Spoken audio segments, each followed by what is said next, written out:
by Ashola Balagun Rev. Chris Okotie, founder of the House of God International Ministry, who recently renewed his ambition to run for the president of this country, in an exclusive interview with Vanguard, has said that political gladiators must be willing to sacrifice themselves for Nigeria, adding that only nationalistic sentiments with option of peace, as articulated in his letter to the two political parties recently, would take the country to the next level. Excerpts. What's your reaction to the ongoing political skirmishes? I adamantly hold out an olive branch towards the two dominant parties.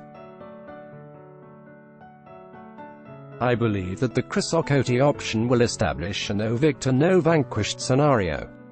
It will ameliorate and pacify partisan tension, which has been amplified by the current political recalibration. The option of peace is the only option as articulated by Okotie letters. We must focus on nationalistic sentiments and expand our vision beyond the perimeter of political affiliations. How do you hope to govern Nigeria in view of the divergent philosophies of the APC and PDP, on whose joint platform you want to run for the presidency? Politics is essentially the negotiation of instrumentality for a place and for a time. Every political agenda is predicated on an ideological philosophy that finds expression in its manifesto. The manifesto is an aggregation of philosophical abstractions that are seeking practical materialization. I believe that the two dominant parties understand the seriousness of what confronts Nigeria, and we would resort to a certain political pragmatism that would enable Nigeria overcome these existential adversaries, as I mentioned in my letter. There are many patriots within these parties who understand that we have an aboriginal connectivity as a nation or as a people that cannot be vitiated by any political philosophy or alliance.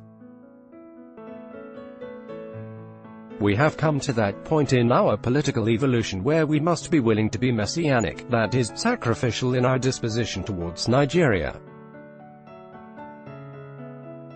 Even if it is just based on the terms of examining the Constitution and reordering it, and all of the ramifications that derive therefrom.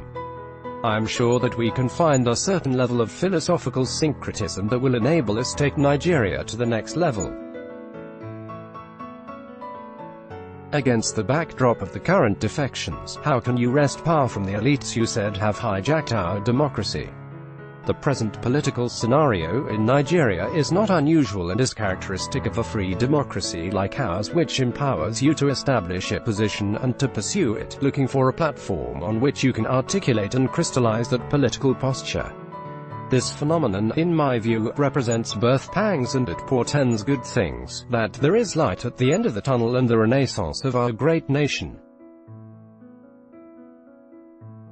These things will play out in the natural sequence, and eventually, we will come to a place where we will all recognize the need for a certain mutuality that must be available to each political party and all political actors involved, for the sake of the unity, holistic existence of our nation and posterity.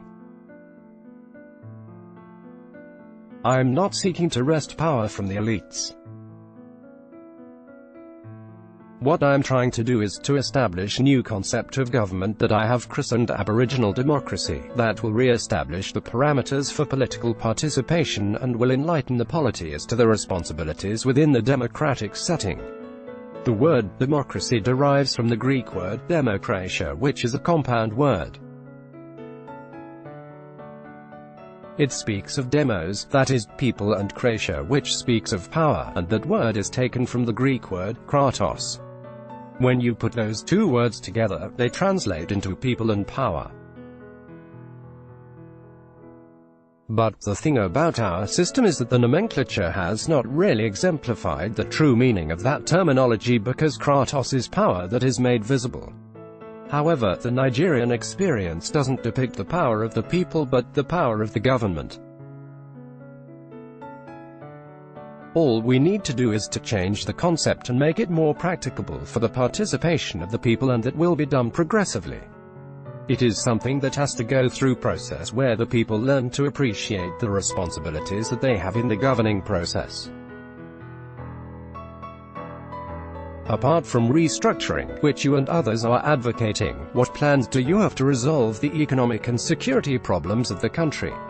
I think it is too early in the day to get into those compartmentalizations because of the sensitivity of this subject, and it will be good counsel to arrive at a place where there is a consensus before we can begin to pontificate on such matters. This process must come to its logical conclusion. The bottom line for development of any kind of economic or security structure is usually predicated on the political will. We have men and women who understand these concepts but have not been able to practically change the situation in our country as they relate to either the economy or security issue because of political will, and that itself is predicated on a lot of factors that are ramified into intricate administrative red tapeism. That is why I'm saying that it is too early in the day to begin to discuss these issues. But when the time comes, one will be able to table these issues within the confines of normative civility where everybody understands the seriousness of what is at stake and can participate in the process of re-engineering our nation.